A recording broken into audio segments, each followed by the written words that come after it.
അതെ, അതിപ്പം നമ്മൾ ഒറ്റക്കലല്ല മത്സരിച്ചത്. നമ്മൾ സിറ്റിംഗ് സീറ്റ് ഉൾപ്പെടെ കൊടുത്തിട്ടില്ലേ? കോൺഗ്രസിന് 1.6% വോട്ടല്ലേ ഉണ്ടായിരുന്നത്. അതിപ്പോൾ വോട്ട് കൂടിയല്ലോ, ശതമാനം വർദ്ധിച്ചല്ലോ. ആ ശതമാനം വർദ്ധിക്കുന്നത് ഞങ്ങളെ കൂടി വോട്ടിൻ്റെ ഭാഗമായിട്ടല്ലേ വരുന്നത്. അതുകൊണ്ട് അങ്ങനെ കുറയേണ്ട കാര്യത്തെ സംബന്ധിച്ച് ആലോചിക്കേണ്ടിയില്ല. അങ്ങനെ കുറഞ്ഞിട്ട്, എന്നാൽ കുറച്ച് കുറഞ്ഞിട്ടുണ്ട്.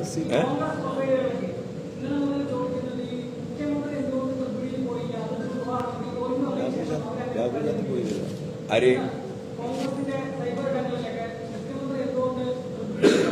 കേരള മുഖ്യമന്ത്രി പോയിട്ടില്ല. കേരളത്തിലെ ധനകാര്യമന്ത്രി പോയിട്ടുണ്ട്. മുഖ്യമന്ത്രി അല്ലെങ്കിൽ മോഹമൊന്നുമില്ല.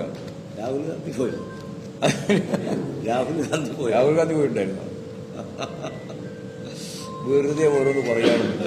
ഞങ്ങൾ ഇതിൻ്റെ അകത്ത് രാഷ്ട്രീയ കാണുന്നത്, അല്ലാണ്ട് വെറുതെ കമ്മ്യൂണിസ്റ്റ് വിരുദ്ധത മൂത്തിട്ട് വേറൊന്നും പറഞ്ഞിട്ട് കാര്യമില്ല. ഞങ്ങൾ കാണുന്ന രാഷ്ട്രീയ ഇതാണ്. ഇന്നത്തെ ഇന്ത്യൻ പരിസ്ഥിതിയിൽ BJPയെ തോൽപ്പിക്കണം. BJPയെ തോൽപ്പിക്കാൻ സാധിക്കണമെങ്കിൽ കുറേ പാർട്ടി, കുറേ മുന്നണിയൊക്കെ ആയിട്ട് മത്സരിച്ചാൽ ജയിക്കില്ല. അപ്പോൾ ഓരോ യൂണിറ്റായിട്ട് സംസ്ഥാനത്ത് എടുക്കണം.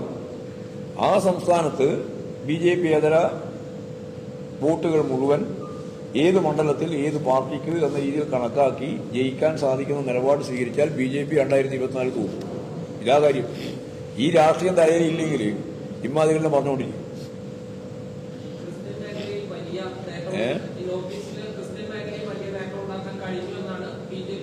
BJP ആവശ്യപ്പെടുന്നത്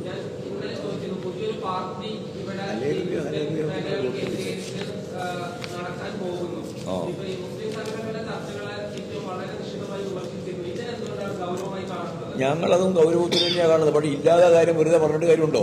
നിങ്ങൾ ചോദിക്കുന്ന ഒരു ചോദ്യമല്ലല്ലോ പ്രശ്നം. അങ്ങനെ ഒരു വസ്തുനിഷ്ഠ യാഥാർത്ഥ്യം ഇല്ലാതെ ഒരു ഊഹാപോഹത്തെ അടിസ്ഥാനപ്പെടുത്തിയിട്ട് ഇതിന് മറുപടി പറയാൻ പറ്റുമോ? നേരെ മറിച്ച് ജമാഅത്ത് ഇസ്ലാമിയും അതുപോലെ തന്നെ RSSും തമ്മിലുള്ള ചർച്ച ഉള്ളതാണ്. ആ ഉള്ള ചർച്ചയെ സംബന്ധിച്ചാണ് ഞങ്ങൾ നിശ്ചിതമായിട്ട് അവരോട് ചോദ്യങ്ങൾ ഉന്നയിക്കുകയും അവർ കൃത്യമായിട്ട് മറുപടി പറയാതിരിക്കുകയും ചെയ്യുമ്പോൾ അത് ആവർത്തിക്കുകയും ചെയ്യുന്നത്. ഇവിടെ ക്രിസ്തീയ മേഖലയിൽ RSS BJP പിടിമുറുക്കാനുള്ള ശ്രമമുണ്ട് എന്ന് എല്ലാവർക്കും അറിയാം. പക്ഷെ മൂർത്തമായിട്ട് അങ്ങനൊരു സംഭവം നടക്കാത്തിടത്തോളം കാലം നമ്മളൊരു ചോദ്യം ചോദിക്കുന്നു, അതിനെങ്ങനെ അവരോട് പറയാം?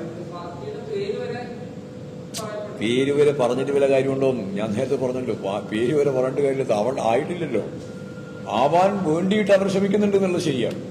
പക്ഷെ കേരളത്തിലെ ക്രൈസ്തവ ജനവിഭാഗത്തിന്റെ ഇടയിൽ RSSന് സ്വാധീനം നേടാനാവുക എന്നുള്ളത് വളരെ പ്രയാസമാണ്. ഞാൻ ഇന്നലെ തന്നെ പറഞ്ഞു, 75 വർഷക്കാലത്തിന്റെ ചരിത്രത്തിൽ 2 or 3 പ്രാവശ്യമാണ് ഡൽഹിയിൽ അവർ ശക്തിയായിട്ട് പ്രതിഷേധിച്ചത്.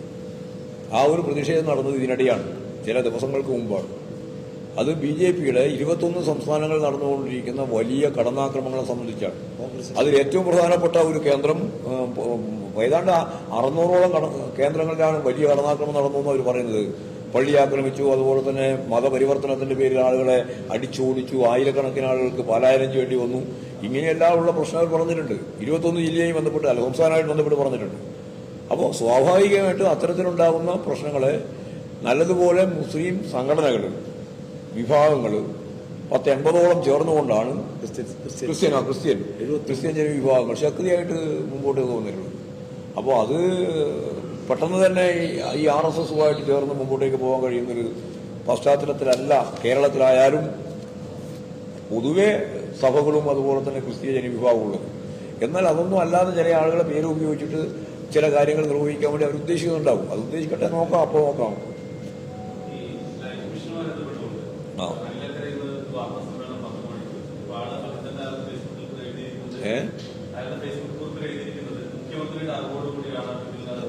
അതെ, അത് വളരെ പറഞ്ഞുകൊണ്ടിരിക്കുന്നത്. ഇപ്പൊ അസംബ്ലിയിൽ തന്നെ പോയല്ലോ, ഇത് പുറത്തേക്ക് പോകാൻ പത്രസമ്മേളനം ഒരു ഗൗരവത്തിലും കാണുന്നില്ല. അത്ര എന്നല്ല, ഒരു ഗൗരവത്തിലും കാണുന്നില്ല. ലൈഫ് മിഷനുമായിട്ട് എനിക്ക് യാതൊരു ബന്ധമില്ല. ലൈഫ് മിഷന്റെ ഒരു ഫ്ളാറ്റ് നിർമ്മാണത്തിൽ ഗവൺമെന്റുമായിട്ട് ബന്ധമില്ലാത്ത ഒരു പ്രൈവറ്റ് ഏജൻസിയുമായിട്ട് ബന്ധപ്പെട്ടുണ്ടാക്കിയിട്ടുള്ള സംവിധാനത്തെ അടിസ്ഥാനപ്പെടുത്തിയിട്ടാണ് ആ പ്രശ്നം വന്നത്. അനിൽ അക്കരേന്റെ പ്രദേശത്തുണ്ടായത്. അതുകൊണ്ട് ഇപ്പോൾ ലൈഫ് മിഷൻ അതൊന്നും ബാധകമല്ല. ലൈഫ് മിഷൻ വേറെ തന്നെ നടക്കുകയാണ്. ഇപ്പോൾ 3,42,000 ആളുകൾക്ക് ഭൂമിയില്ലാത്ത ആളുകളുണ്ട്. ആർക്ക് വീട് വേണം, അവർക്ക് വീട് വേണം, പക്ഷെ ഭൂമിയില്ല. അങ്ങനെയുള്ള 3,42,000 ആളുണ്ട്. അവർക്ക് ഭൂമി കൊടുക്കാൻ ഗവൺമെന്റ് തീരുമാനിച്ചു. അത് ഈ പറയുന്ന അഴിമതി പറഞ്ഞിട്ടുള്ള ഒരു കാര്യമില്ല. 10,500 ഏക്കർ ഭൂമി വേണം. 77 താലൂക്ക് ലാൻഡ് സഭകളുമായിട്ട് ബന്ധപ്പെട്ട് ഗവൺമെൻറ് ഭൂമി കൊടുക്കാനുള്ള സംവിധാനം ഉണ്ടാക്കി. അപ്പോൾ അവർക്ക് വീടും കൊടുക്കും. ഈ ആ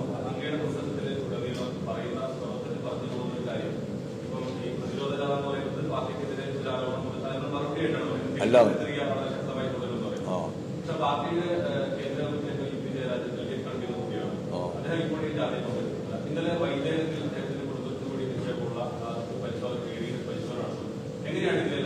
അല്ലേ, അതിനെല്ലാം കാണേണ്ടിയില്ല. ജയരാജൻ LDF കൺവീനർ ഈ സമയത്ത് ജാതി പങ്കെടുക്കും. അതിനാണ് വരട്ടെ. നിങ്ങൾ അതിനൊക്കെ ഇമാതിരി വാർത്ത വരുന്നില്ല. സോണിയാഗാന്ധി ഞാൻ അവരോട് പറഞ്ഞിട്ടുള്ളത്. ഞാനതിന് അവരോട് പറയേണ്ട കാര്യമില്ല. സോണിയാഗാന്ധി തന്നെ മറുപടി പറഞ്ഞിട്ടുണ്ട്. ഇങ്ങനെയുള്ള നിരവധി വാർത്തകൾ സൃഷ്ടിക്കാൻ വേണ്ടിയിട്ട് ചില ഏജൻസികൾ നടത്തിക്കൊണ്ടിരിക്കുന്ന കാര്യങ്ങളെ സംബന്ധിച്ച് എല്ലാവർക്കും അറിയുന്നതാണ്. ജയരാജന്റെ ഭാര്യയുടെയും അതുപോലെ തന്നെ മകന്റെയും കൂടിച്ചേർന്ന ഇൻവെസ്റ്റ്മെന്റിന്റെ ഭാഗമായിട്ടാണ് അവിടെ പറയുന്നത്. അല്ലാണ്ട് വേറെ ജയരാജനിപ്പോൾ അവിടെ വേറെ ഇൻവെസ്റ്റ്മെന്റ് ഒന്നുമില്ല. അതിൻ്റെ അകത്തൊരു അന്വേഷണം അതുപോലെ അവരെ തന്നെ പറഞ്ഞിട്ടുണ്ട്. ഇങ്ങനെയുള്ള സ്ഥാപനങ്ങളിൽ പലപ്പോഴും അന്വേഷണം നടത്താറുണ്ട്. അതിന്റെ അപ്പുറത്ത് ഈ അന്വേഷണം നടന്നില്ല, പരിശോധന നടത്താറുണ്ട് എന്നവർ പറഞ്ഞു. ഞാനത് നിങ്ങൾ ചോദിക്കുന്ന ചോദ്യത്തിന് മറുപടിയില്ല. ഞാൻ പണ്ടേ അത് പറഞ്ഞു കഴിഞ്ഞാണ്. കാരണം നിങ്ങൾ തന്നെ വാർത്തയുണ്ടാക്കുകയും നിങ്ങൾ തന്നെ ചർച്ച നടത്തുകയും നിങ്ങൾ തന്നെ ചർച്ച അവസാനിപ്പിക്കുകയും ചെയ്താണ്. പിന്നെ വീണ്ടും അതിന്റെ നേരെ ഒരു ചർച്ച ഉണ്ടാക്കാൻ വേണ്ടി നോക്കണ്ടേ? അല്ല, ED അല്ലല്ലോ